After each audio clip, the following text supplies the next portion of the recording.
Hey guys, welcome to another edition of Dragon Ball Super Review, Episode 5. This one's entitled, My Animation Hurts. It's worth noting that once again, this is not the actual title of the episode of Dragon Ball Super, but I'm sure by the end of this review you'll all agree with why I picked this title. So, I'm not going to hit on the animation too much because a careful search on Google or YouTube with Dragon Ball Super Episode 5 animation is bound to come up with enough information for you. But just to skip over quickly the episode and what happened and then just go into a couple of extra things, let's just get into it. Goku vs Beerus happens. As we could all pretty much see coming from the end of the last one with the hello. I mean, that hello just instigated a massive fight. Kaiosama should have kept his mouth shut. But Goku and Beerus, of course, start a fight together. Most of this episode is the fight. It's a lot longer than the movie, and for some reason Goku decides to fight in all of his previous forms besides his base. Why? I don't know. Realistically, if you're Super Saiyan 3, why would you start trying to fight somebody you already know is supposed to be stronger than you in a previous form? To me, it makes little to no sense, but whatever. Goku's the expert. Beerus is constantly surprised that Goku beat Frieza. Why? Well, I'm not an expert with power scaling, but let's be honest, if Goku is a Super Saiyan with a 50 times multiplier on his base and he's continued to get stronger, but Frieza died back then and hasn't continued to get stronger since then in Hell, why is he surprised?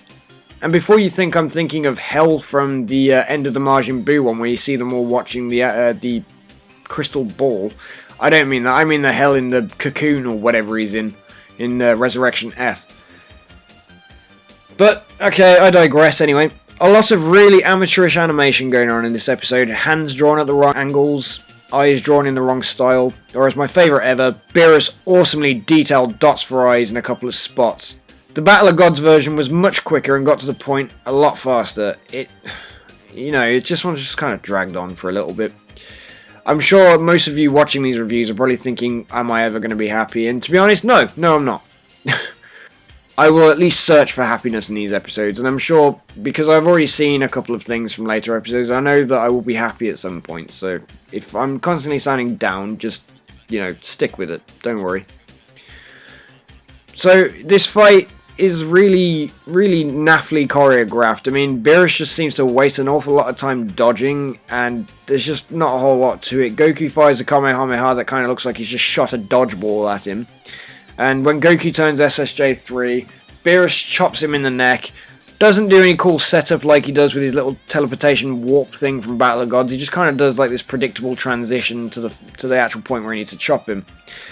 He chops him, and it goes into the negative colours, as it does in the movie. So yeah, as you do. Beerus knocks Goku down.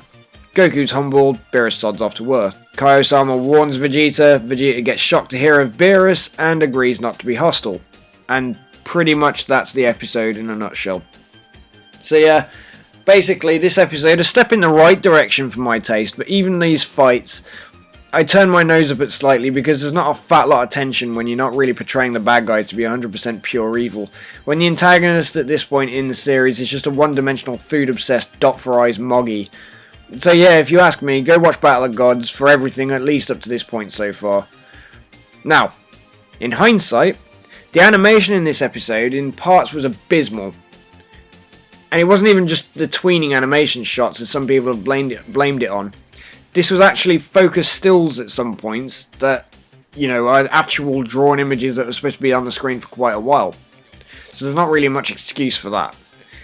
However, it has since been revealed, like within the last couple of days, that Toei has actually listened and cleaned up the animation for the DVD and Blu-ray release. There's a lot of fake rumours going around on the internet of people saying that Episode 5 wasn't cleaned up, and it's all bullshit, just ignore it. It's just people trying to wind you up. But which will most likely actually make the terrible animation in this episode a bit of a charm and a sought-after thing to watch. So, no more bitching about the animation from me. Except the title of this video. Except for that. And this.